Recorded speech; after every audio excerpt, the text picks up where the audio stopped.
नमस्कार, ANB news देख रहे हैं आप और मैं हूं आपके साथ मुस्कान। स्वागत है आप सभी का राष्ट्रीय राजधानी लाइव में।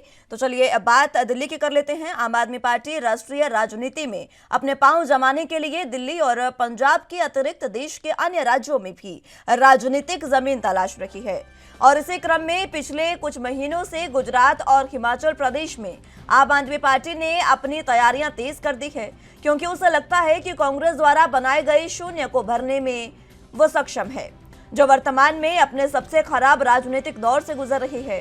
कांग्रेस हिमाचल और गुजरात में कई दशक बाद पहली बार अपने दो दिग्गज नेताओं वीरभद्र सिंह और अहमद पटेल के बिना चुनावी मैदान में उतरेगी। हालांकि बीजेपी अरविंद केजरीवाल के नेतृत्व वाली आम आदमी पार्टी को सीमित करना चाह रही है, क्योंकि उसे गुजरात और हिमाचल में निर्धारित विधानसभा चुनावों के साथ ही दिल्ली में नगर निकाय चुनाव में भी होने की उम्मीद है। सूत्रों के मुताबिक बीजेपी को लगता है कि अगर आम आदमी पार्टी को हिमाचल प्रदेश सहित 3 मोर्चों पर एक साथ चुनाव लड़ना पड़ा तो अरविंद केजरीवाल की पार्टी दबाव में आ जाएगी।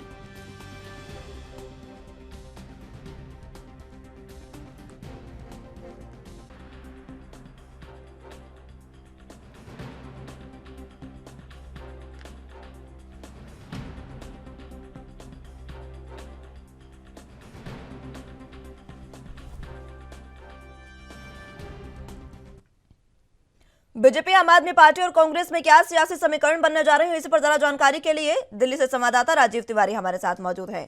राजीव, फिलहाल लगातार जिस तरीके से बीजेपी ये कोशिश कर रही है कि किसी भी तरीके से आम आदमी पार्टी को दबाव में लाया जाए, इसीलिए निकाय चुनावों की घोषणा क्या जल्द हो सकती है, ये भी कहा जा रहा है।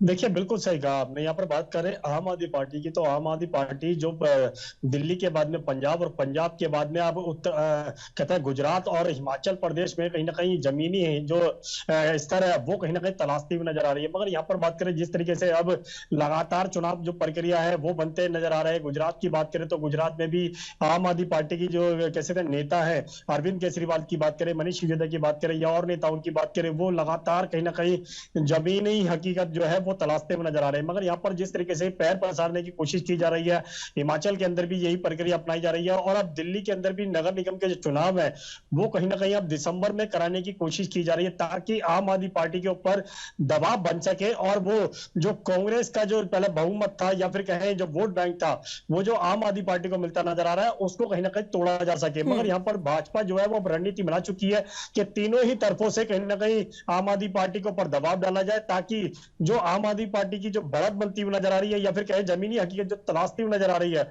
उसमें कहीं ना कहीं कमजोरी होती नजर आया। मगर गुजरात चुनाव की बात करें तो गुजरात चुनाव को लेकर भी लगातार आम आदमी पार्टी जो है वो भाजपा को कड़ी टक्कर देखते हुए नजर आ रही है। मैं यहाँ पर बात करें कांग्रेस की, तो कांग्रेस भी कहीं ना कहीं अपनी जमीनी हकीकत को है तलाशती नजर आ रही है, मगर अभी भी कहीं ना कहीं उनके अंदर जो कमियां हैं जिसका फायदा कहीं ना कहीं आम आदमी पार्टी को होता हुआ नजर आ रहा है, वही चीज पंजाब के अंदर भी देखने को मिली थी।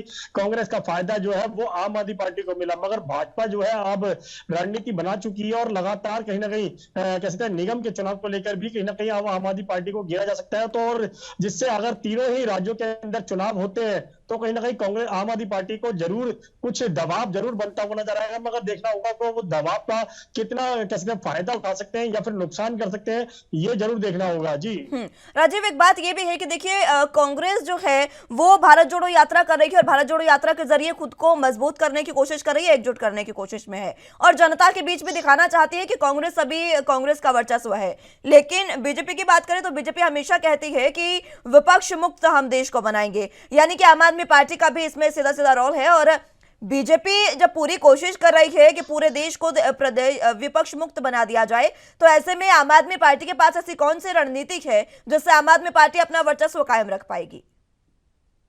देखिए, बिल्कुल सही कहा आपने। यहाँ पर बात करें कांग्रेस की बात करें तो कांग्रेस बेशक कहते हैं भारत जोड़ो अभियान के तहत लोगों को जोड़ने की कोशिश कर रही है और दोबारा से अपना वजूद जो है वो हासिल करने की कोशिश कर रही है। मगर यहाँ पर बात करें आम आदमी पार्टी की, तो आम आदमी पार्टी भी लगातार गुजरात को लेकर कहते हैं और राज्यों को लेकर और दिल्ली के अंदर वैसे ही निगम के चुनाव अब कहीं ना कहीं तैयारी की जा रही है, तो उसको लेकर भी कहीं ना कहीं आम आदमी पार्टी जो है वो लगातार केंद्र सरकार के द्वारा जो भी कहते हैं जांच एजेंसियों का इस्तेमाल किया जा रहा है और या फिर विपक्ष के ऊपर जो दबाव बनाया जा रहा है जांच एजेंसियों के द्वारा, उसको तोड़ने की कोशिश की जा रही है। और यहाँ तक कि जो भाजपा के द्वारा भ्रष्टाचार किया गया है उसको कहीं ना कहीं उजागर भी करने की कोशिश की जा रही है, क्योंकि एक तरफ तो महंगाई बढ़ती हुई नजर आ रही है, दूसरी तरफ पेट्रोल डीजल के दाम बढ़े हुए हैं, जिसकी वजह से कहीं ना कहीं घर की रसोई जो है वो चलाना मुश्किल हो चुका है। सरकारी जॉबों की बात करें वो बिल्कुल खत्म कर दी गई है। यहाँ तक कि ये भी केंद्र सरकार के द्वारा या फिर कहे बड़ी पार्टियों के द्वारा ये कहा जा रहा था कि सरकारी नौकरियों पर जो लोग बैठे हुए हैं वो काम नहीं करते हैं, तो इसीलिए कहीं ना कहीं प्राइवेट हाथों में दिया जा रहा है। मगर यहाँ पर आम आदमी पार्टी ने जिस तरीके से पंजाब के अंदर भी 8,000 से ज्यादा जॉब जो है, जो कच्चे लोग थे, जो कच्चे टीचर थे, उनको पक्का किया, तो कहीं ना कहीं एक दोबारा से लहर बनाने की कोशिश की जा रही है कि जो सरकारी जॉब बिल्कुल है और केंद्र सरकार इसको देना नहीं चाहती है। अगर आम आदमी पार्टी गुजरात के अंदर आती है या हिमाचल प्रदेश के अंदर आती है या फिर निगम के अंदर आती है, तो कहीं ना कहीं लोगों को पक्का करने की जो कोशिश है वो कहीं ना कहीं रंग ला सकती है। मगर जिस तरीके से अब निगम के कर्मचारियों की बात करें तो निगम के कर्मचारी भी काफी हद तक जो है वो कच्चे तौर पर काम करते हुए नजर आ रहे हैं, उनको पक्का नहीं किया जा रहा है। कई कई साल हो चुके हैं, यानी कि काफी लंबा समय हो चुका है जिनको पक्का नहीं किया गया है। अगर आम आदमी पार्टी आती है तो कहीं ना कहीं उनके अंदर एक उम्मीद बनती हुई नजर आएगी कि उनको पक्का किया जाएगा। मगर यहाँ पर भाजपा जो है वो भी रणनीति बना रही है कि विपक्ष जो है, विपक्ष को बिल्कुल दबाया जाए और विपक्ष को कोई भी मौका नहीं दिया जाए किसी भी राज्य के अंदर आने के लिए, या कि क्या चाहे वो कांग्रेस हो या फिर आम आदमी पार्टी हो या फिर किसी और राज्य की पार्टी हो। मगर लगातार कांग्रेस जो है, भाजपा जो है वो कहीं ना कहीं विपक्ष को दबाने की पूरी तरीके से कोशिश करता हुआ नजर आ रहा है। जी,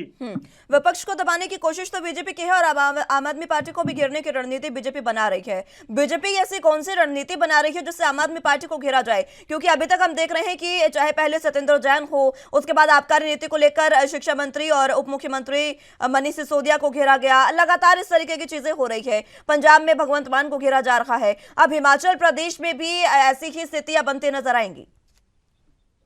देखिए बिल्कुल सही कहा आपने। हिमाचल प्रदेश की बात करें, गुजरात की बात करें या पंजाब की बात करें या फिर दिल्ली की बात करें, यहाँ पर आम आदमी पार्टी को लगातार भाजपा जो है वो घेरने की तैयारी करती हुई नजर आ रही है। और पिछले कुछ समय से आबकारी नीति को लेकर बार बार आरोप लगाए जा रहे थे कि भ्रष्टाचार किया गया है। स्कूलों को लेकर दिल्ली के जो स्कूल है जिनको शिक्षा के रोल मॉडल के तौर पर रखा जा रहा था, उसके अंदर भी भाजपा जो है वो लगातार घेरती हुई नजर आ रही है कि एक कमरे के अंदर जो 5-5 लाख रुपए के अंदर कमरे बनने चाहिए थे, उसके लिए कहीं ना कहीं 25-25 लाख रुपए क्यों खर्च किए गए। यानी बड़ा घोटाला कहीं ना कहीं भाजपा की तरफ से भी कहा जा रहा है कि आम आदमी पार्टी के द्वारा किया गया है, और आम आदमी पार्टी भी है जो भाजपा के ऊपर भ्रष्टाचार के आरोप लगाती नजर आ रही है। मगर यहाँ पर लगातार कहीं ना कहीं जनता ये भी समझती नजर आ रही है कि सरकारें कोई भी हो, पार्टियां कोई भी हो, वो जनता के लिए कहीं ना कहीं इतना काम नहीं करती है जितने वादे किए जाते हैं, क्योंकि भ्रष्टाचार जो है वो लगातार हर पार्टी के द्वारा किए जाते हैं। मगर जनता जो है वो परेशान है कि किसको चुने और किसको ना चुने। मगर देखना होगा कि जनता के लिए जो काम करेगा उनको ही जनता जो चुन के लेकर आएगी, चाहे वो आम आदमी पार्टी हो या फिर भाजपा हो या फिर कांग्रेस हो या फिर कोई और पार्टी हो। मगर देखना होगा कि जो उत्तराखंड, हिमाचल प्रदेश की बात करें, गुजरात की बात करें या पंजाब के अंदर जो लोगों को कह सकते हैं पंजाब सरकार ने यानी कि आम आदमी पार्टी ने बेहतर करने की कोशिश की है, दिल्ली के अंदर भी बेहतर करने की कोशिश की जा रही है, वो कितने बेहतर कर पाते हैं। और जो निगम के चुनाव है उसको लेकर भाजपा जो रणनीति बना चुकी है यानी कि आम आदमी पार्टी को घेरने के लिए, वो रणनीति क्या भाजपा की कामयाब हो पाएगी या नहीं हो पाएगी, ये तो आने वाला समय ही बता पाएगा। मगर चुनाव जो है वो लगातार कहीं ना कहीं इस तरीके से अपनाए जा रहे हैं ताकि आम आदमी पार्टी के ऊपर दबाव बनाया जाए। इसीलिए वो गुजरात और हिमाचल प्रदेश के जो चुनाव है दिसंबर के अंदर, उसी दौरान पर भी दिल्ली के चुनाव जो है यानी निगम चुनाव जो है वो कराने की कोशिश की जा रही है। जी, अब जिस तरीके से निगम चुनाव कराने की कोशिश की जा रही है, क्या लगता है राजीव, क्या जिस समय, क्योंकि आने वाले 2 महीनों के भीतर ही हिमाचल में भी चुनाव होंगे, तो क्या उसी समय में दिल्ली में चुनाव कराए जाएंगे, ऐसी उम्मीद जताई जा रही है? देखिए बिल्कुल सही कहा। हम यहाँ पर बात करें गुजरात की और हिमाचल की, तो हिमाचल प्रदेश में भी कहीं ना कहीं दिसंबर के अंदर चुनाव कराए जाने की कोशिश की जा रही है। गुजरात की बात करें, वहां भी लगभग दिसंबर के अंदर ही चुनाव कराने की कोशिश की जा रही है। तो यहाँ पर भी अब दिल्ली के अंदर भी अगर कह सकते हैं चुनाव करवाए जाते हैं दिसंबर के अंदर, तो कहीं ना कहीं काम आम आदमी पार्टी को इतना दबाव बनता हुआ नजर आया, क्योंकि अभी 2 राज्यों के चुनाव के अंदर ही वो काफी भागा दौड़ी कर रहे हैं, काफी प्रचार कर रहे हैं। अगर दिल्ली के अंदर भी हो जाते तो कहीं ना कहीं दिल्ली के अंदर भी कहीं ना कहीं बढ़ते हुए नजर आएंगे सभी नेता, और कहीं ना कहीं जो उनकी जो दबाव है वो उनके ऊपर देखने को मिलेगा। मगर आम आदमी पार्टी की तरफ से पहले भी दावे किए गए थे कि निगम के अंदर आम आदमी पार्टी आएगी, क्योंकि भ्रष्टाचार जो है वो भाजपा के द्वारा बहुत ज्यादा किया जा चुका है। स्कूलों के नाम पर कहीं ना कहीं बड़े घोटाले किए गए हैं, टोल टैक्स के नाम पर बड़े घोटाले किए गए, गए, रोड बनाने को लेकर बड़े घोटाले किए गए हैं और इसी तरीके की प्रक्रिया जो है वो आम आदमी पार्टी की तरफ से उठाई जा रही है और भाजपा की तरफ से भी कहीं ना कहीं दिल्ली के स्कूलों को लेकर, स्वास्थ्य को लेकर कहीं ना कहीं दिल्ली सरकार को भी घेरने की कोशिश की जा रही है। मगर देखना होगा क्या अगर दिल्ली के अंदर दिसंबर में चुनाव होते हैं निगम के, तो क्या आम आदमी पार्टी के ऊपर दबाव बनेगा या नहीं बनेगा। मगर दिल्ली के जो निगम चुनाव के लिए कहीं ना कहीं दुर्गेश पाठक को ही एक बड़े तौर पर देखा जा रहा है। मगर देखना होगा कि दुर्गेश पाठक किस तरीके से भाजपा का जवाब दे पाते हैं। जी, हिमाचल प्रदेश में फिलहाल आम आदमी पार्टी बिजी है लगातार। कह सकते हैं कि उप मुख्यमंत्री माफ कीजिएगा, उप मुख्यमंत्री जो है मनीष सिसोदिया, वो भी जा रहे हैं लगातार हिमाचल में। और केजरीवाल का भी हमने देखा, उन्होंने हिसार दौरा देखा। हिसार में भी कुछ समय में हरियाणा में भी चुनाव होंगे। ये तमाम जो चीजें हैं, आम आदमी पार्टी पूरे तरीके से सक्रिय है, लेकिन इस सक्रियता को कितना आंका जाएगा जब बाकी जगह पर चुनाव एक साथ होंगे। देखिए बिल्कुल सही कहा आपने। यहाँ पर बात करें गुजरात चुनाव की या फिर कहें हिमाचल प्रदेश चुनाव की और हरियाणा के अंदर भी चुनाव है, तो उसको लेकर भी आम आदमी पार्टी बिल्कुल सतर्क होती नजर आ रही है। और हरियाणा की बात करें तो हरियाणा के अंदर सुशील गुप्ता को एक कह सकते हैं मुख्य के तौर पर उतारा गया है। तो कहीं ना कहीं हर तरीके से आम आदमी पार्टी जो है वो अपनी भूमिका निभाती हुई नजर आ रही है। और दिल्ली के अंदर की बात करें निगम चुनाव की, तो यहाँ पर दुर्गेश पाठक को एक बड़े चेहरे पर तौर पर उतारा गया है।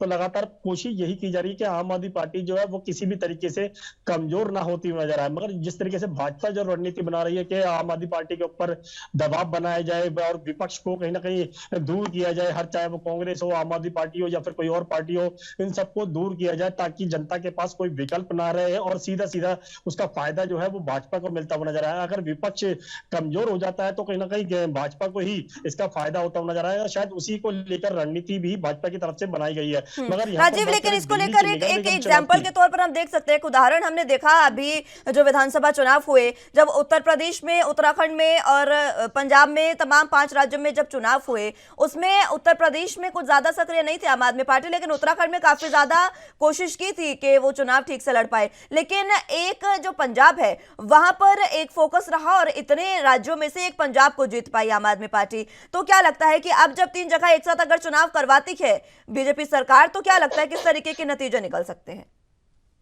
देखिए बिल्कुल सही कहा आपने। यहाँ पर पहले 5 राज्यों के जो चुनाव हुए थे उसके अंदर जरूर आम आदमी पार्टी जो है वो कमजोर दिखाई दी थी। यहाँ पे पंजाब की बात करें तो पंजाब के अंदर भाजपा का वजूद नहीं था, इसीलिए कहीं ना कहीं कांग्रेस का जो वोट बैंक था वो आम आदमी पार्टी ने हासिल किया।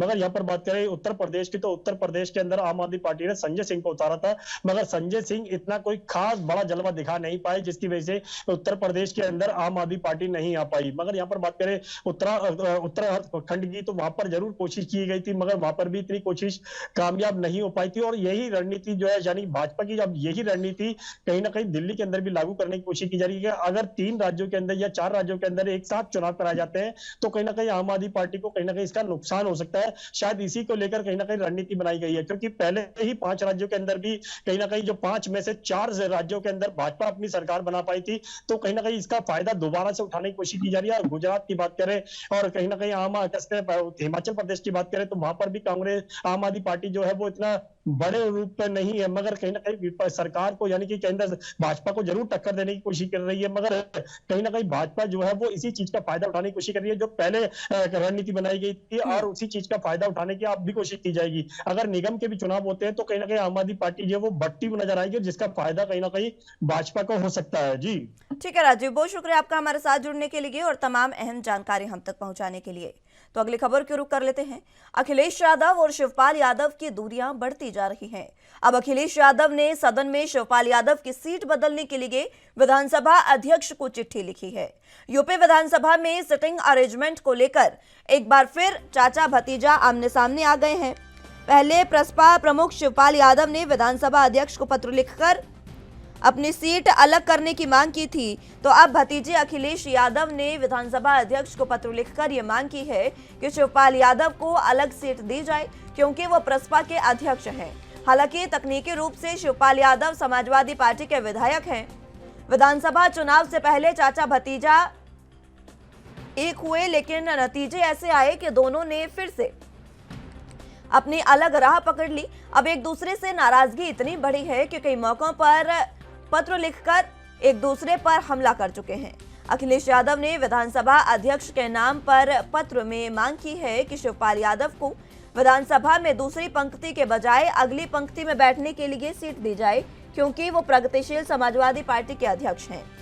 इससे पहले कई महीने में खुद शिवपाल यादव ने विधानसभा अध्यक्ष को पत्र लिखा था, जब अखिलेश यादव ने शिवपाल यादव को वरिष्ठता के हिसाब से पहली पंक्ति के बजाय दूसरी पंक्ति में सीट अलॉट कर दी थी। लेकिन तब शिवपाल यादव की यह मांग इसलिए अस्वीकार कर दी गई थी क्योंकि वो तकनीकी रूप से समाजवादी पार्टी के विधायक हैं।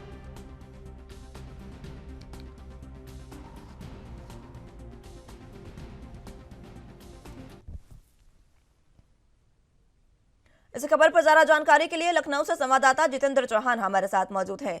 जितेंद्र, फिलहाल उत्तर प्रदेश की बात करें तो चाचा भतीजे में एक बार फिर से मुखरा हो गए हैं एक दूसरे के खिलाफ और अब चिट्ठियां लिखकर मांग की जा रही है विधानसभा में सिटिंग अरेंजमेंट बदलने की।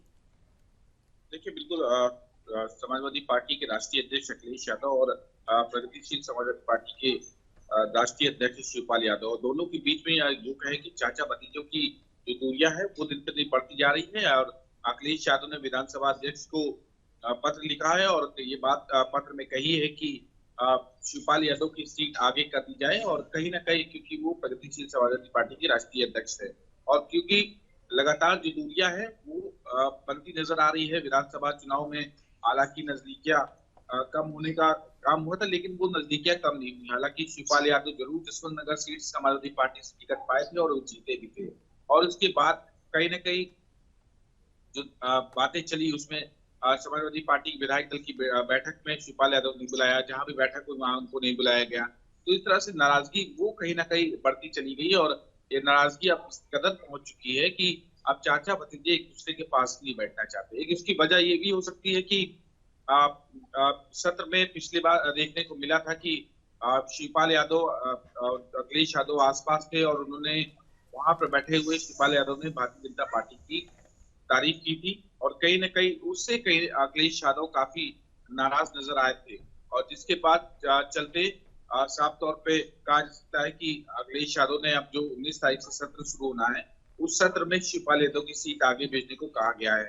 और ये जो दूरियां है वो कहीं ना कहीं कम होने का नाम नहीं ले रही है, दिन पे दिन बढ़ती जा रही है। और कहा जा सकता है कि विधानसभा अध्यक्ष को पत्र लिखकर जो मांग की गई है शिवपाल यादव को अलग सीट दी जाए, क्योंकि वो प्रसपा के राष्ट्रीय अध्यक्ष है।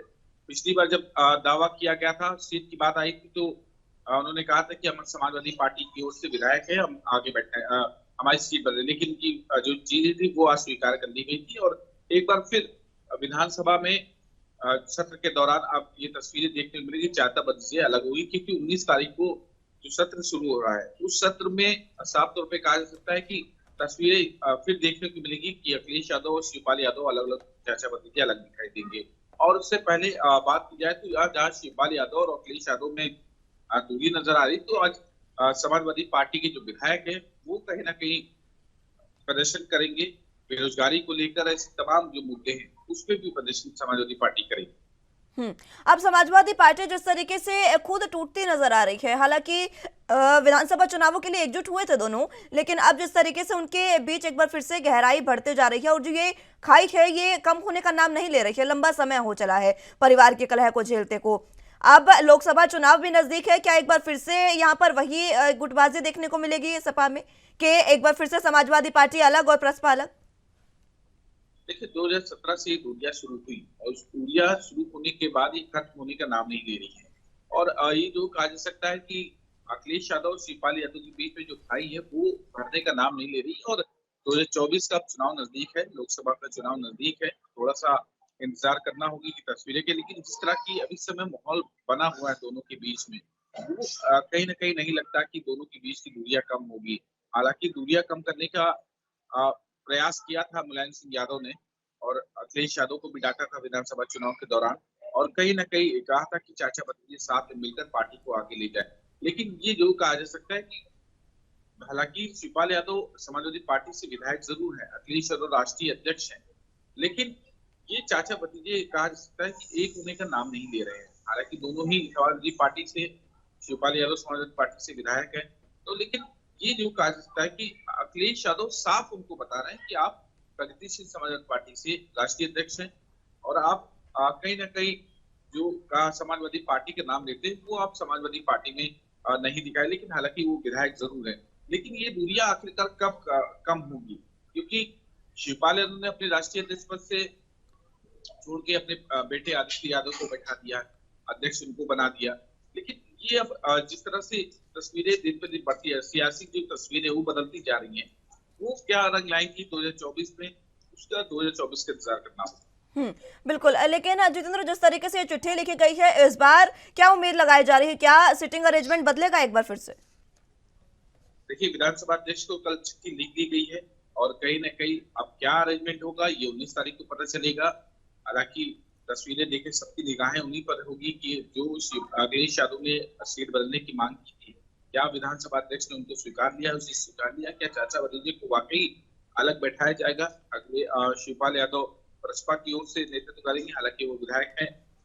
वो अभी 19 तारीख इंतजार करना, 19 तारीख को पता चलेगा या आज ही पता चल जाएगा कि आखिरकार क्या शिवपाल यादव और अखिलेश यादव अलग अलग बैठेंगे या जो मांग पत्र है उसको अस्वीकार करेंगे। अब जब सपा प्रमुख द्वारा ये चिट्ठी लिखी गई है, इस बीच ये भी लगातार कयास लगाए जा रहे हैं कि कभी भी शिवपाल यादव पार्टी को भी छोड़ सकते हैं, क्योंकि लंबा समय हो गया उन्हें और उनकी योगी आदित्यनाथ के प्रति जो एक कह सकते हैं कि प्रसन्नता उनकी रहती है, उनके प्रति उनका हमेशा एक भाव रहता है, उसको लेकर कहा जा सकता है कि कभी भी वो पार्टी से जो उनका समाजवादी पार्टी की जो सीट से वो विधायक है वो छोड़ सकते हैं सीट। क्या ऐसा कोई संभावना है? देखिए, अभी कोई ऐसी संभावना नजर नहीं आई, लेकिन हाँ ये जरूर कहा जा सकता है, जैसा कि लगातार देखने को मिला कि शिवपाल यादव उत्तर प्रदेश सरकार का और मुख्यमंत्री योगी आदित्यनाथ की हमेशा तारीफ करते नजर आ रहे हैं। उनके कामों को सराहने का काम करते हैं शिवपाल यादव, और इसी बात से नाराज अखिलेश यादव पिछले सदन में भी हुए थे क्योंकि तारीफ की थी शिवपाल यादव ने, और इस बार फिर इस तरह की तस्वीरें सामने ना आए, प्रशंसा ना करे शिवपाल यादव, तो इसीलिए अखिलेश यादव उनसे दूरी बनाना चाहते हैं और सदन में दूर बैठने को उन्होंने पत्र लिखा है। ठीक है जितेंद्र, बहुत शुक्रिया आपका हमारे साथ जुड़ने के लिए और तमाम अहम जानकारी हम तक पहुंचाने के लिए।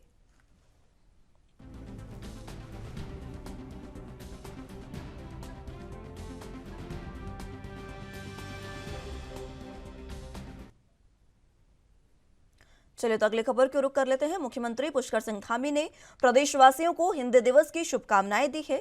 इस अवसर पर जारी अपने संदेश में मुख्यमंत्री ने कहा कि वर्तमान में वैश्विक स्तर पर हिंदी भाषा की स्वीकार्यता बढ़ी है।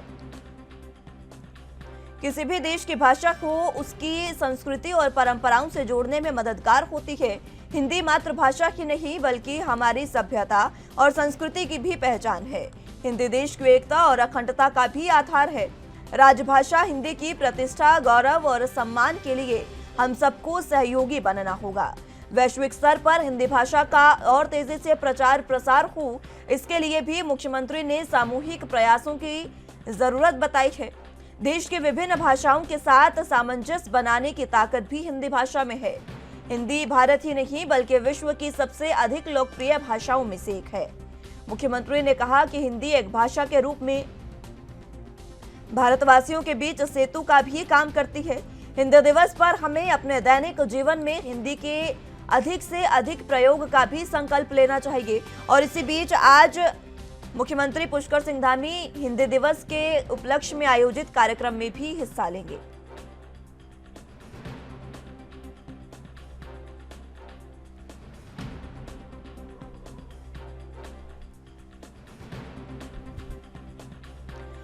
इस खबर पर ज्यादा जानकारी के लिए देहरादून से संवाददाता तारिक अंसारी हमारे साथ मौजूद हैं। तारिक, फिलहाल सीएम पुष्कर सिंह धामी ने हिंदी भाषा को लेकर, हिंदी दिवस को लेकर शुभकामनाएं दी, साथ ही साथ आज उनका कार्यक्रम भी प्रस्तावित, क्या कुछ अहम जानकारी?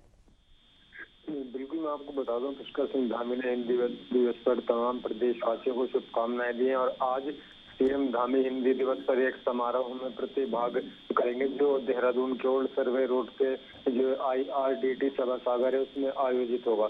मैं आपको बता दूं, इस प्रोग्राम में सरकार के कई जो मंत्री हैं वो भी शामिल होंगे। इसके अलावा जो बीजेपी के विधायक हैं वो भी शामिल होंगे।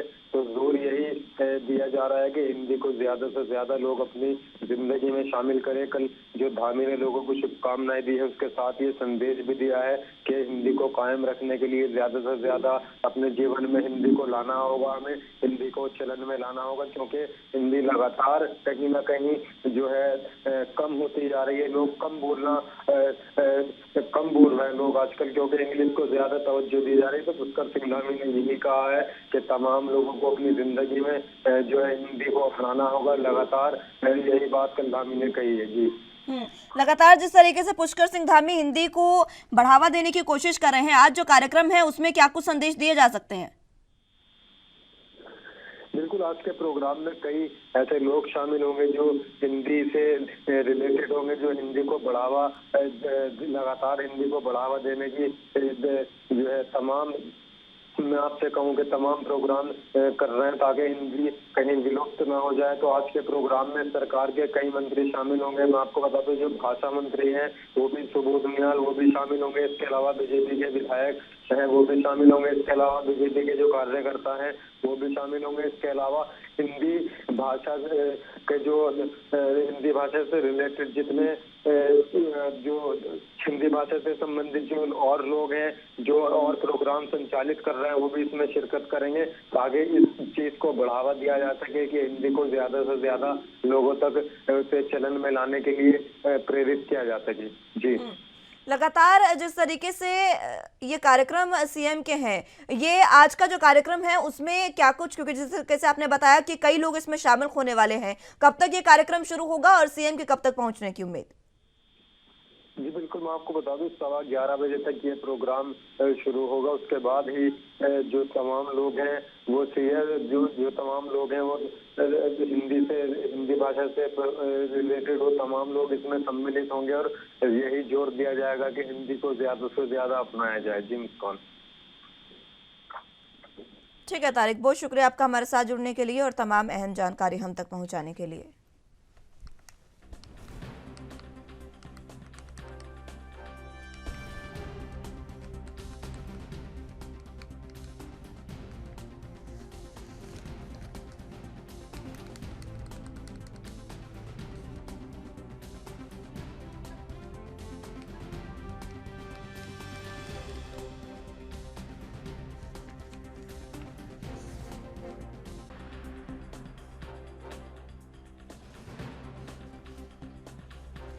तो आपको बता दें कि उत्तराखंड के सीएम पुष्कर सिंह धामी हिंदी दिवस कार्यक्रम पर आज हिंदी दिवस कार्यक्रम में शिरकत करने वाले हैं और यहां पर वो दैनिक जीवन में हिंदी के अधिक से अधिक प्रयोग का भी संकल्प लेंगे। आपको बता दें कि लगातार सीएम पुष्कर सिंह धामी ये हिंदी को बढ़ावा देने की कोशिश में हैं और इसी को लेकर आज एक बार फिर से सीएम यहां पर जब कार्यक्रम में शिरकत करेंगे तो एक बड़ा संदेश जनता को दे सकते हैं।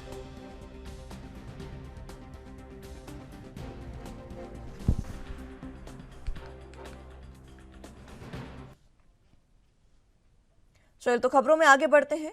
हिमाचल प्रदेश विधानसभा चुनाव के लिए बीजेपी के राष्ट्रीय अध्यक्ष जगत प्रकाश नड्डा 18 सितंबर से शिमला संसदीय क्षेत्र में शंखनाद करेंगे। नड्डा 4 दिन प्रदेश के चारों संसदीय क्षेत्र में मोर्चा संभालेंगे।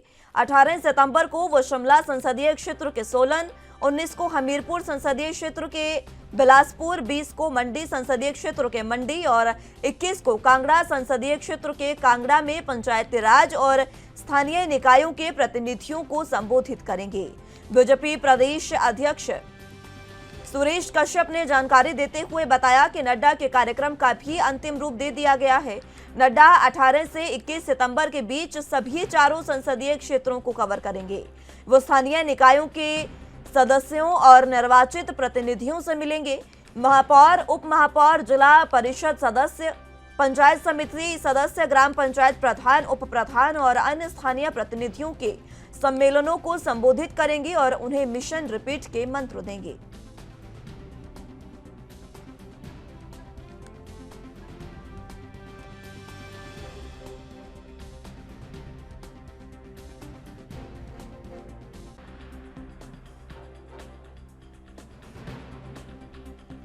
ज्यादा जानकारी के लिए हिमाचल प्रदेश से ब्यूरो चीफ टीना ठाकुर हमारे साथ मौजूद हैं। टीना जी, फिलहाल जेपी नड्डा के कार्यक्रम एक बार फिर से प्रस्तावित हो गए हैं, 4 दिवसीय दौरे पर वो आ रहे हैं हिमाचल। जी बिल्कुल, ये जो दौरा है ये विधानसभा चुनाव को लेकर ही जो है ये प्रस्तावित किया गया है राष्ट्रीय अध्यक्ष का। और आपको बताएं कि चारों संसदीय जो क्षेत्र है वहां पर उनका ये दौरा रहने वाला है। पहला वो शिमला का जो सोलन है संसदीय क्षेत्र के अंतर्गत आता है वहां पर होगा, और 19 को वो हमीरपुर में होंगे, और 21 को वो कांगड़ा में होंगे, 20 को मंडी में। तो इस तरह आप देखेंगे कि भाजपा जो है काफी हद तक जो है अपने को जो है चुनाव प्रचार में काफी आगे ले जा चुकी है कांग्रेस और आम आदमी पार्टी से। और इनका जो राष्ट्रीय अध्यक्ष है वो तक यहाँ पर जो चुनावी जो आयोजन है उसमें शिरकत करने लगे हैं, क्योंकि भाजपा कहीं ना कहीं जानती है कि हर 5 साल बाद हिमाचल में जो है सत्ता परिवर्तन होता है, लेकिन ऐसे में जो है भाजपा इस बार कमर कस चुकी है कि वो मिशन रिपीट करेगी, किसी भी हाल में वो मिशन रिपीट करेगी, क्योंकि इस वक्त बड़ी चुनौती उसको कांग्रेस से मिलती नजर नहीं आ रही है। तो ऐसे में जो भाजपा है वो आश्वस्त नजर आ रही है, और उसको लेके जो अपने केंद्रीय नेता हैं उनके जो है दौरे लगातार वो प्रस्तावित कर रही हैं। जी अब जिस तरीके से ये जो दौरे प्रस्तावित हैं जेपी नड्डा एक बार फिर से जब हिमाचल आएंगे तो जो मिशन रिपीट है उसका मंत्र एक बार फिर से देंगे। ये मंत्र जिस तरीके से एक जागरूकता की कोशिश की जा रही है, तमाम कार्यकर्ताओं को जगाने की कोशिश की जा रही है, कितना सफल साबित हो सकता है आगामी चुनावों के मद्देनजर? जी देखिए, काफी अहम ये दौरा रहने वाला है राष्ट्रीय अध्यक्ष का, क्योंकि खुद वो हिमाचल से संबंध रखते हैं, और ऐसे में जो है हिमाचल की नस नस से वो वाकिफ है, हर चीज वो यहाँ की जानते हैं। ऐसे में जो उनका दौरा है, क्योंकि वो पंचायत प्रतिनिधियों से वो पंचायत प्रतिनिधि है, जो नगर परिषद है, नगर निगम है, उनके जो चुनकर जो प्रतिनिधि आए हैं उनके साथ ये उनकी जो बैठकें होनी है वो तय की गई हैं। तो ये माना जाता है कि पंचायत जो है लोकतंत्र की सबसे छोटी और सबसे सशक्त इकाई है। अगर वो आपकी इकाई मजबूत होगी, भाजपा ये बात अच्छी तरह जानती है कि अगर हम पंचायतों में सशक्त होंगे तो निश्चित तौर पे जो विधानसभा चुनाव उनमें बड़ी एक जीत वो हासिल कर सकते हैं। तो ऐसे में जो राष्ट्रीय अध्यक्ष है उन्होंने जो ये अपना दौरा प्रस्तावित किया और उसके लिए जो चुना है वो पंचायत प्रतिनिधियों को चुना है, उनके साथ वो बैठकें करेंगे। और जो ये बैठकें हैं वो काफी अहम मानी जा रही हैं, क्योंकि इसके बाद जो है वो अपने कार्यकर्ताओं को भी संबोधित करेंगे और वो यहाँ जीत का मंत्र भी देंगे, क्योंकि राष्ट्रीय अध्यक्ष यहाँ से हैं, इसलिए जीत जो मनोबल है कार्यकर्ताओं को पहले से ऊंचा है। और कांग्रेस कहीं धरातल पे भी नजर नहीं आ रही है काम करती हुई। तो ऐसे में जो भाजपा है काफी आश्वस्त नजर आ रही है अपने मिशन रिपीट के लिए। और जो राष्ट्रीय अध्यक्ष है जेपी नड्डा वो खुद हिमाचल से संबंध रखते हैं, तो ऐसे में उनके ऊपर एक दोहरी जिम्मेदारी भी यहाँ की है। तो वो इसी जो जिम्मेदारी है इसको लेकर अगर आप देखेंगे कि अभी चुनाव यहाँ पे अधिसूचित नहीं हुए, लेकिन उससे पहले उनके जो दौरे हैं वो यहाँ पे होने शुरू हो गए हैं। जी अब लगातार जिस तरीके से नड्डा दौरे कर रहे हैं, कार्यकर्ताओं में मंत्र भी फूकेंगे, उनको मिशन रिपीट का मंत्र देंगे, कार्यक्रम में क्या क्या खास रहने वाला है उनके 4 दिवसीय कार्यक्रम में? जी देखिए, क्योंकि अभी जो घोषणा पत्र समिति की जो बैठक इन्होंने की थी भाजपा ने, उसको अभी जो आगामी जो 10 दिन है अभी हम लेके चले कि 20 सितंबर तक उसके ऊपर जो है मंथन होना, उस पर ऊपर चर्चा होनी है। तो ऐसे में जो जेपी नड्डा का जो दौरा है, जो पंचायत प्रतिनिधियों से मिलेंगे, उसमें एक रूपरेखा घोषणा पत्र को लेके भी होगी। वो उसमें ये भी बात करेंगे कि जो पंचायत स्तर पे किस तरह की जो चीजें हैं या किस तरह की जो बातें हैं वो जो ये पंचायत प्रतिनिधि अपनी पंचायतों के लिए चाह रहे हैं या किसी गांव के लिए किसी उसके लिए प्रस्तावित वो चाहते हैं कि घोषणा पत्र में हो और आने वाली सरकार वो करे। तो ऐसे में आप देखेंगे कि तमाम जो अभी जो बीजेपी है वो तमाम जो अपने जो पंचायत सम्मेलन है, तमाम तरह के जो सम्मेलन है, मोर्चों के सम्मेलन आजकल कर रही हैं। तो ये तमाम चीजें करने के बाद जो है अब जो फोकस है भाजपा का वो घोषणा पत्र पर रहेगा, क्योंकि जो विजन डॉक्यूमेंट है भाजपा का वो मेन रहने वाला है, क्योंकि उस पर सबकी नजर रहने वाली है। क्योंकि भाजपा इस वक्त सत्ता में है और पहले भी उन्होंने वादे किए थे और दावा उन्होंने ये किया है कि 99% वादे उन्होंने पूरे कर दिए हैं, जबकि विपक्ष आरोप लगा रहा है कि जो पहले उन्होंने विजन डॉक्यूमेंट 2017 में जो उन्होंने जारी किया था उसके जो अधिकतर बातें हैं वो ये अभी पूरी नहीं हुई हैं।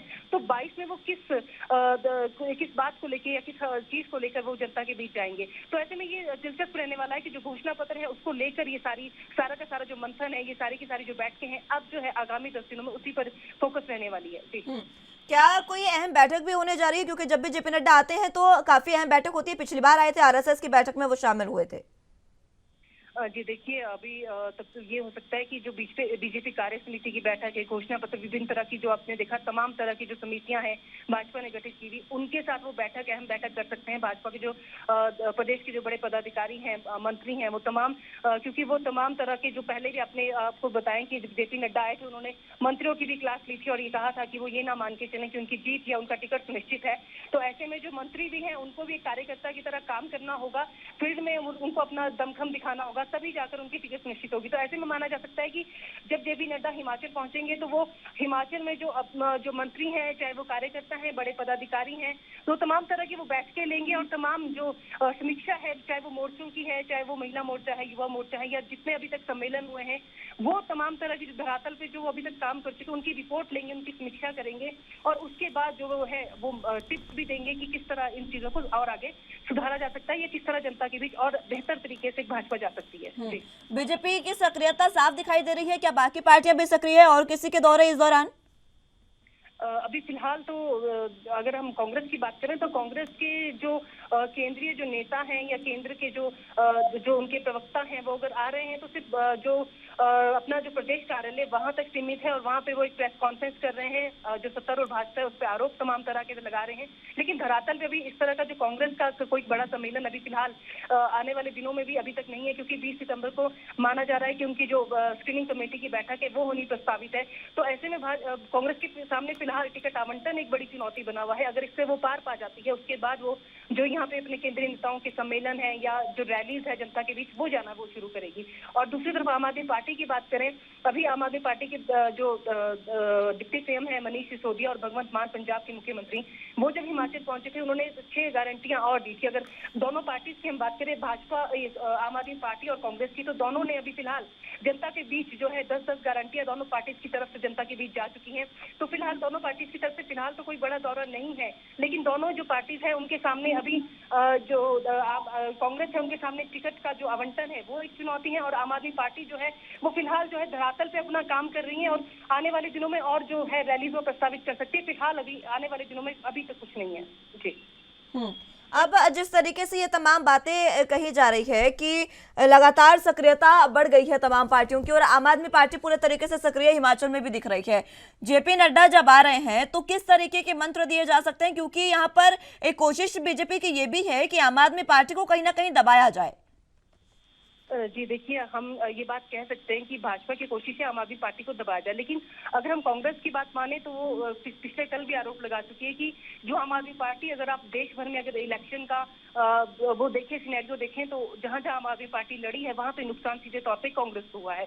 तो ऐसे में कांग्रेस ने आरोप लगाया है कि भाजपा जो है वो प्रमोट कर रही है आम आदमी पार्टी को, वो चाहती है कि हिमाचल में भी वो इलेक्शन लड़े, क्योंकि इसका जो सीधा फायदा वो भाजपा को पहुंचेगा। तो जो आम आदमी पार्टी है वो भाजपा की बी टीम के तौर पर हिमाचल में भी काम कर रही है। तो ऐसे में आप देखेंगे कि जो तमाम तरह के आरोप है, क्योंकि आपने देखा होगा कि जो हिमाचल में जो भाजपा है वो भी बड़ा जो बयान है या बड़े जो आरोप है वो आम आदमी पार्टी पे नहीं लगा रही है, सीधा तौर पे जो उनका निशाना है वो कांग्रेस पर है। तो ऐसे में कांग्रेस ने जो ये बड़े आरोप ये लगाया है कि आम आदमी पार्टी जहां जहां भी इलेक्शन लड़ी है वो सीधे तौर पे कांग्रेस को नुकसान पहुंचा रही है। तो आप देखेंगे कि हिमाचल में भी यही सिनेरियो है। तो कांग्रेस ने ये आरोप लगाया कि भाजपा कहीं ना कहीं चाहती है कि आम आदमी पार्टी यहाँ पे चुनाव लड़े और उसका जो सीधा फायदा है वो भाजपा को पहुंचे। तो हालांकि भाजपा ने इस पर ये प्रतिक्रिया उनके प्रदेशाध्यक्ष ने दी थी कि ये सोच कांग्रेस की हो सकती है, लेकिन फिलहाल जो है हमारे लिए आम आदमी पार्टी और कांग्रेस दोनों ही विपक्षी दल है और उनको एज विपक्षी दलों की तरह ही जो है भाजपा को ट्रीट करेगी। जी। अब जिस तरीके से 18 सितंबर को जब हिमाचल आएंगे नड्डा, तो 18 सितंबर को उनका जो कार्यक्रम है वो सोलन का है, यहाँ पर किस तरीके की तैयारियां? जी देखिए, अभी क्योंकि सोलन में उनका कार्यक्रम होगा, लेकिन संसदीय क्षेत्र उनका शिमला पड़ेगा, तो इसमें सिरमौर से लेकर आपका शिमला वाला एरिया पड़ेगा, तो किन्नौर वाला एरिया इसी में पड़ेगा। तो आप देखेंगे कि 4 जो जिले हैं वो उनकी जो तमाम तरह के जो मोर्चे हैं, चाहे वो युवा मोर्चा है, महिला मोर्चा है, एससी मोर्चा है, वो तमाम तरह के जो मोर्चे उनकी जो बैठकें अभी शुरू हो चुकी हैं और जो पार्टी है वो बड़े स्तर पर जो है जो रैली का स्थल है उसका वो दौरा करेगी। वहां पे किस तरह की जो तैयारियां हैं, किस तरह का मंच लगना है, वो तमाम तरह की जो मंथन है वो अब शुरू हो चुका है। और क्योंकि 18 सितंबर काफी दूर नहीं है, तो ऐसे में जो है ये सारी जो तैयारियां हैं भाजपा को बहुत जल्दी में करनी है। और ये जो बैठकें हैं तमाम मोर्चों की, तमाम बड़े प्रदेश पदाधिकारियों की और मंत्रियों की, ये सब तरह के अभी जो मंथन है वो शुरू कर चुकी है भाजपा, क्योंकि जो 18 तारीख को जो ये रैली जो बड़ी जो पंचायत प्रतिनिधियों के साथ जो सीधी बातचीत जेपी नड्डा की होनी है, तो उसको लेकर तमाम तरह की तैयारी है, क्योंकि पंचायत प्रतिनिधियों को वहां तक पहुंचाना और वहां पे जो सभा स्थल है वहां पे किस तरह की तैयारियां रहने वाली हैं, किस तरह जो जेपी नड्डा उनके साथ संवाद करेंगे, वो किस तरह का रहने वाला है, उसको लेकर तमाम तरह के जो अभ्यास है वो अभी फिलहाल भाजपा कर रही है। जी ये अभ्यास तो किए जा रहे हैं, लेकिन जब जेपी नड्डा आएंगे तो किन किन से मिलेंगे अपने कार्यकर्ताओं से, इसकी कोई जानकारी मिल पाई है क्या?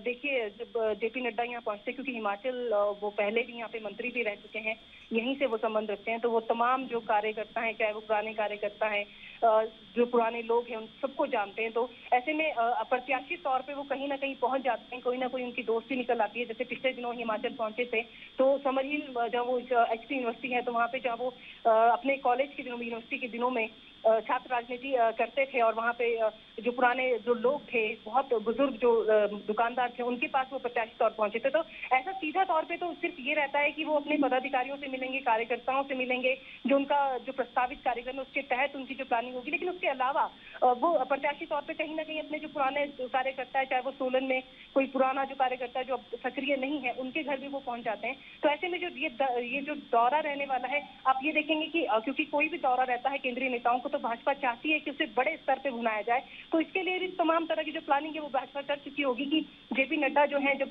सोलन पहुंचेंगे तो कार्यकर्ताओं और पंचायत प्रतिनिधियों के अलावा किससे मुलाकात करेंगे, किससे मिलेंगे, तो ये फिलहाल 18 सितंबर को ही जो है वो स्पष्ट हो पाएगा। जी अब जिस तरीके से नड्डा आ रहे हैं, तो बीजेपी की तैयारियों के साथ साथ बीजेपी में किस तरीके का उत्साह है? क्योंकि जब भी नड्डा आते हैं तो कार्यकर्ताओं में उत्साह काफी देखने को मिलता है, और जब नड्डा आएंगे तो उसके बाद किस तरीके का, क्या कोई ऐलान यहाँ पर हो सकता है? जी, क्योंकि ऐलान तो अभी भाजपा ऐलान करने से तो बच रही है, क्योंकि सत्ता में वो खुद ही है, और लगातार जो मुख्यमंत्री है वो विभिन्न जो विधानसभा क्षेत्र है उनके दौरों पर है, और वहाँ पे जो लगातार विभिन्न जो शिलान्यास है योजनाओं का और उद्घाटन है वो कर रहे हैं। लेकिन जब जेपी नड्डा यहाँ पहुंचेंगे तो निश्चित तौर पर जो भाजपा के कार्यकर्ता, उनका मनोबल बहुत ऊंचा होता है, क्योंकि कहीं ना कहीं ये माना जा रहा है कि जो 5 राज्यों में भाजपा ने रिपीट किया है, तो उसके पीछे एक कड़ी मेहनत जो है जेपी नड्डा ने की है। और क्योंकि वो खुद हिमाचल से संबंध रखते हैं, ऐसे में भाजपा जो अपने को विश्व की सबसे बड़ी पार्टी होने का दावा करती है, तो ऐसे में जो उनके कार्यकर्ता है वो खूब उत्साह में रहते हैं। और सिर्फ अगर आप बात करें कि शिमला संसदीय क्षेत्र वहीं के नहीं, काफी जो अलग अलग संसदीय क्षेत्र के लोग हैं वो वहां तक पहुंचने की कोशिश करेंगे, जेपी नड्डा से मुलाकात की कोशिश करेंगे, क्योंकि जो कार्यकर्ता है उनका जो मनोबल है वो इस वक्त बहुत ऊंचा है, क्योंकि उनका मानना है कि हिमाचल में भी इस वक्त जो है भाजपा जो है रिवाज बदलेगी। और जो ये हमेशा रहता है कि परंपरा की 5 साल बाद सत्ता परिवर्तन होता है, ऐसा इस बार नहीं होगा, क्योंकि जेपी नड्डा खुद यहाँ पे जो बागडोर है हिमाचल की खुद संभाले हुए हैं। तो ऐसे में जो कार्यकर्ता हैं, चाहे वो बड़े पदाधिकारी, उनकी जो एक सीधी उम्मीद है वो जेपी नड्डा से जुड़ी हुई है कि जब वो हिमाचल आते हैं, एक बड़ी जो बड़ी एक उम्मीद है वो भाजपा के जो कार्यकर्ता है उनको देकर जाते हैं। तो और जो एक कड़ा संदेश है वो भी अपने कहीं ना कहीं जो अनुशासन में रहने की जो बात है वो भी अपने जो कार्यकर्ता है और जो बड़े पदाधिकारी उनको देकर वो एक संदेश जाते हैं। तो ऐसे में बड़ा अहम ये दौरा रहने वाला है, क्योंकि इसमें देखने वाली बात ये होगी क्योंकि चुनाव है, तो जेपी नड्डा सिर्फ चुनावों को मद्देनजर रखते हुए उसके अलावा वो हिमाचल के लिए क्या कोई केंद्र की तरफ से कोई सौगात लेकर आते हैं, ये भी एक दिखने वाली बात होगी। जी सत्ता परिवर्तन होगा या नहीं ये तो चुनावों पर निर्भर है, जब चुनाव होंगे तब ये स्थिति साफ होगी, लेकिन कोशिशें तमाम पार्टियां पूरी कर रही हैं कि किस तरीके से इस सत्ता परिवर्तन को इस बार रोका जा सके, इसीलिए मिशन रिपीट का नाम दिया गया है। अब कांग्रेस की क्या तैयारियां इस समय दिख रही है? क्या कांग्रेस वाकई उतनी सक्रिय पहले की तरह है, या फिर अभी भी गुटबाजी? क्योंकि जिस तरीके से आपने बताया कि टिकट पर अभी भी मंथन है, अगर टिकट पर मंथन करने में रह गई कांग्रेस, तो एक बार फिर से ये जो दौरे हैं ये करके बीजेपी जीत सकती है। जी बिल्कुल, आप बिल्कुल सही बोल रहे हैं, क्योंकि कांग्रेस कहीं ना कहीं इस बार जो है कांग्रेस के साथ बिल्कुल अलग है परिस्थितियां, खुद भी वो ये बात मान रही है कि इस बार परिस्थितियां बिल्कुल अलग है, क्योंकि एक जो करिश्माई नेतृत्व था उनके साथ स्वर्गीय वीरभद्र सिंह का, वो उनके साथ नहीं रहने वाला है। तो ऐसे में जो कांग्रेस है उनके सामने कड़ी चुनौती है, क्योंकि एक बड़ा नेता, एक बड़ा चेहरा उनके पास नहीं है जो उनको एकजुट कर सके। तो ऐसे में जो कांग्रेस, अगर हम ओवरऑल कांग्रेस की बात करें तो धरातल पे कहीं नदारद कांग्रेस नजर आ रही है, हालांकि सोशल मीडिया उनका काफी एक्टिव है, लेकिन अगर हम एक इंडिविजुअल की बात करें, जो उम्मीदवार की जो टिकट की चाह रख रहे हैं वो अपने अपने विधानसभा क्षेत्रों में काफी सक्रिय हैं, जनता के बीच उनका काफी अच्छा जो है वो माहौल वो बना रहे हैं कांग्रेस के पक्ष में। तो ऐसे में माना जा रहा है कि अगर कांग्रेस कुछ दिनों में जो टिकट आवंटन की प्रक्रिया उससे आगे निकलकर जो ये रैलीज है बड़े नेताओं की वो हिमाचल में प्रस्तावित करे और लगातार जनता के बीच जाए, तो कहीं ना कहीं वो जो मिशन रिपीट है भाजपा का उसको कहीं ना कहीं वो रोक सकती है। और कांग्रेस ये बात खुद भी जानती है, लेकिन फिलहाल तो कांग्रेस के सामने एक बड़ी चुनौती यही है कि कौन सा एक बड़ा नेता ऐसा आएगा जो उनको एकजुट करेगा और सबको एक साथ लेके चलेगा। फिलहाल ऐसी कोई संभावना दिखाई नहीं दे रही है कांग्रेस के पास में। जी ठीक है टीना जी, बहुत शुक्रिया आपका हमारे साथ जुड़ने के लिए और तमाम अहम जानकारी हम तक पहुंचाने के लिए।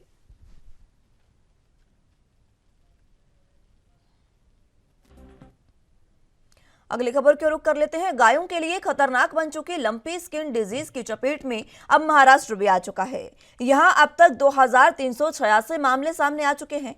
यहां पर अब तक 42 मवेशियों की मौत भी हो चुकी है। महाराष्ट्र के पशु और दुग्ध व्यवसाय मंत्री राधाकृष्ण विखे पाटिल का कहना है कि वो लंपी प्रभावित इलाकों का दौरा करेंगे।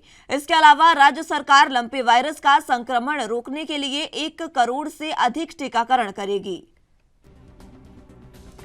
फिलहाल सच तो यह है कि मवेशियों पर लंपी का खतरा बढ़ता जा रहा है। राजस्थान, गुजरात होते हुए लंपी स्किन डिजीज अब महाराष्ट्र तक भी आ गई है। राज्य में पहले से ही किसान प्रकृति के कहर से परेशान हैं। ऐसे में अब मवेशियों पर लंपी वायरस के बढ़ते मामलों ने किसानों की चिंता बढ़ा दी है। प्रदेश में ही नहीं, पूरे देश में लंपी स्किन रोग से पशुओं में संक्रमण के मामले लगातार बढ़ रहे हैं। देश में इस बीमारी से करीब 60,000 मवेशियों की मौत हो गई है। राधाकृष्ण विखे पाटिल ने कहा कि वो महाराष्ट्र के लंपी प्रभावित इलाकों का दौरा करेंगे। महाराष्ट्र में बड़े पैमाने पर पशुपालन होता है। पाटिल ने कहा कि राज्य में सरकार की सतर्कता की वजह से दूसरे राज्य जैसे हालात नहीं बने हैं। अभी तक सिर्फ 42 मवेशियों की मौत हुई है। हालात नियंत्रण में है। सरकार लंपी का प्रसार रोकने के लिए सारे ठोस कदम उठा रही है। विखे पाटिल ने यह कहा कि राज्य सरकार लंपी रोकने के लिए 1 करोड़ से अधिक टीकाकरण करेगी।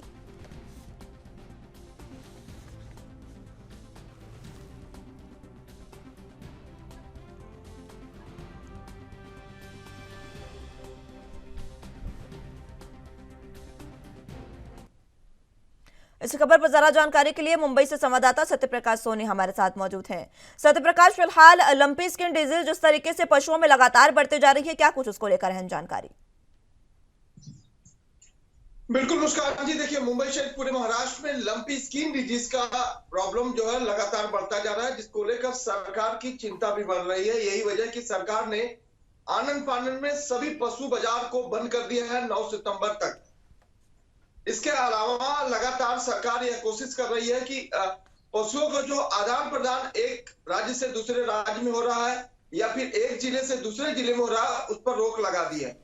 और इसके अलावा सरकार जो है इस लंपी बीमारी से बचने के लिए टीकाकरण की पूरी तैयारी कर रही है। स्वास्थ्य मंत्रालय का यह कहना है कि 1 करोड़ टीकाकरण जो है पशुओं को किया जाएगा, इसकी तैयारी चल रही है। लेकिन अब तक जो जानकारी है 42 से ज्यादा पशुओं की मौत महाराष्ट्र में हुई है, जिसमें महाराष्ट्र के 20 जिले सबसे ज्यादा प्रभावित हुए हैं, जो पुणे, नासिक, कोल्हापुर और जलगांव है। अब लगातार जिस तरीके से जो डिजीज है वो बढ़ती जा रही है, सरकार की क्या कुछ तैयारियां हैं इसको लेकर? देखिए मुस्कान जी, सरकार कोशिश ये कर रही है कि लंपी जो बीमारी है उससे निजात पाने के लिए सबसे पहले इसको संक्रमण पर कंट्रोल किया जाए। यही वजह है कि सरकार पूरी कोशिश के साथ यह चाहती है कि जो पशुओं का आदान प्रदान है, क्योंकि स्किन डिजीज जो है स्पर्श या नजदीक होने से फैलती है। ऐसे में सरकार कोशिश कर रही है जो पशुओं को बाजार लगता है उसे बंद कर दिया जाए, जिससे पशुओं का आवाजाही न हो सके।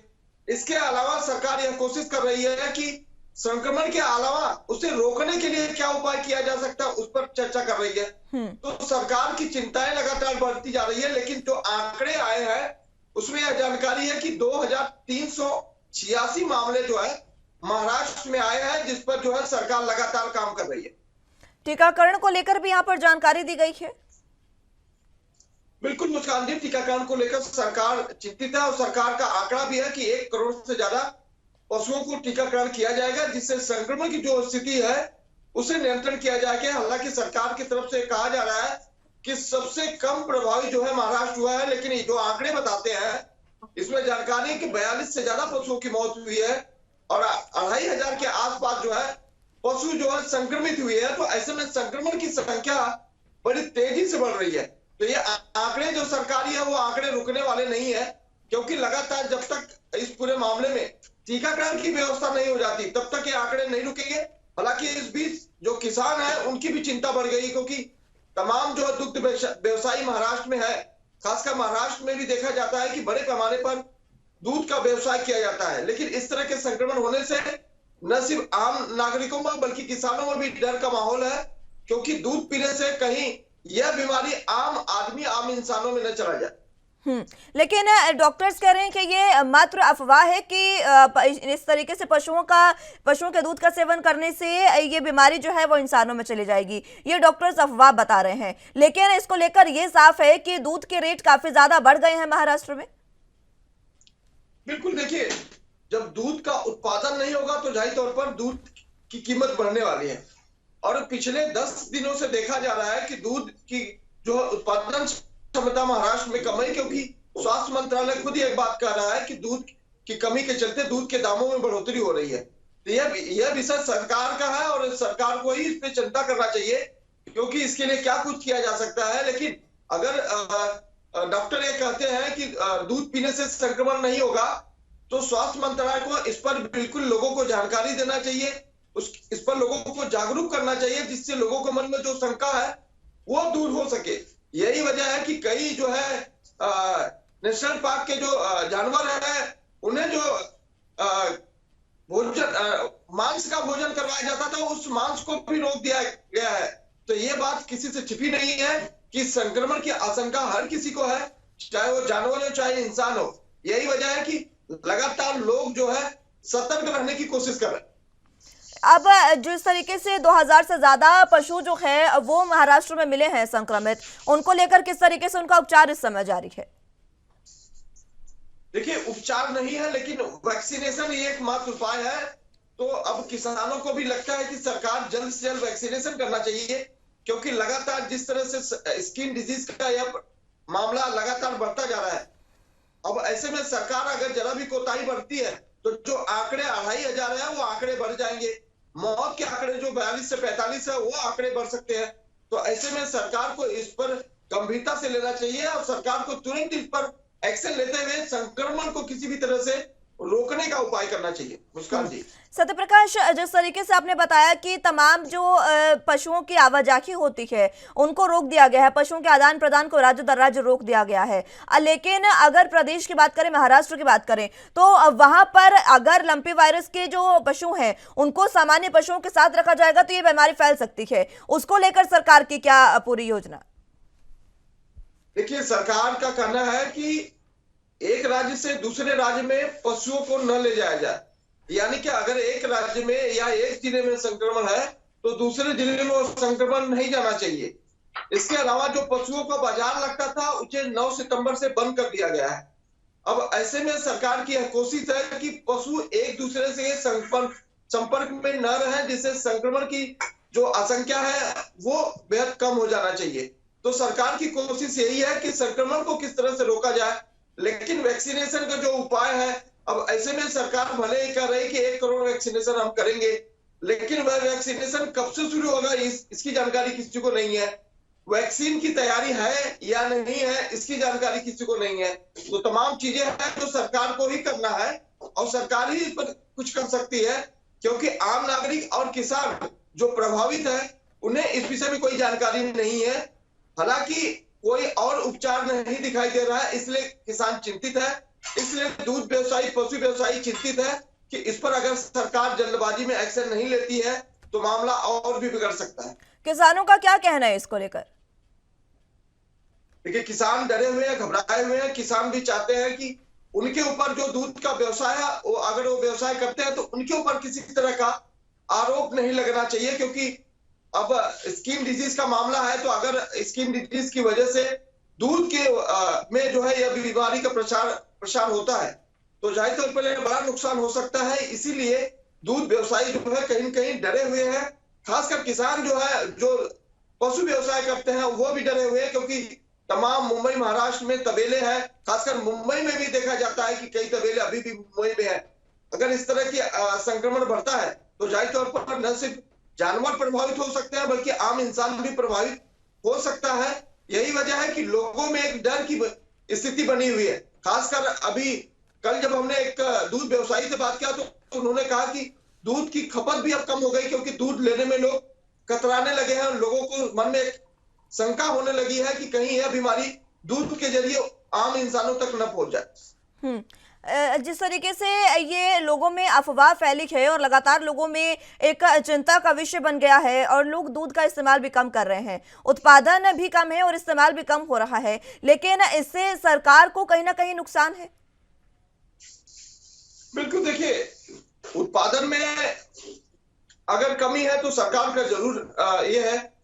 अगर उपभोग में कमी है तो भी सरकार का चिंता का विषय है, क्योंकि वेस्ट मटेरियल क्या करेंगे। जो दूध व्यवसायी अगर दूध नहीं बेचेंगे या दूध कोई नहीं खरीदेगा तो उसका क्या कुछ हो सकता है। तो इस पे भी सरकार को मंथन करने की जरूरत है। हालांकि देखा जा रहा है कि लोग जो है दूध लेने से अब कतराने लगे हैं। इतना ही दूध लेने से ही नहीं बल्कि जो मांस का सेवन करते हैं, जानवरों को मांस खिलाया जाता है, बड़े जानवरों को, जैसे नेशनल पार्क में तमाम लेपर्ड है, चीता है, शेर है, उन्हें जो मांस खिलाया जाता है वह भी रोक लगा दिया गया है। तो आप समझ सकते हैं कि स्थिति कैसी है कि जानवरों को भी अब कहीं न कहीं संक्रमण होने का डर है। खासकर जो जंगली जानवर है उनमें संक्रमण न हो, इसलिए जो है इन पशुओं का जो मांस खिलाने के लिए भी बंदी लगा दी गई है। तो तमाम जो यंत्रणा है वो जागरूक है और कोशिश की जा रही है कि इस संक्रमण को कैसे रोका जाए। ठीक है सत्य प्रकाश, बहुत शुक्रिया आपका हमारे साथ जुड़ने के लिए और तमाम अहम जानकारी हम तक पहुंचाने के लिए।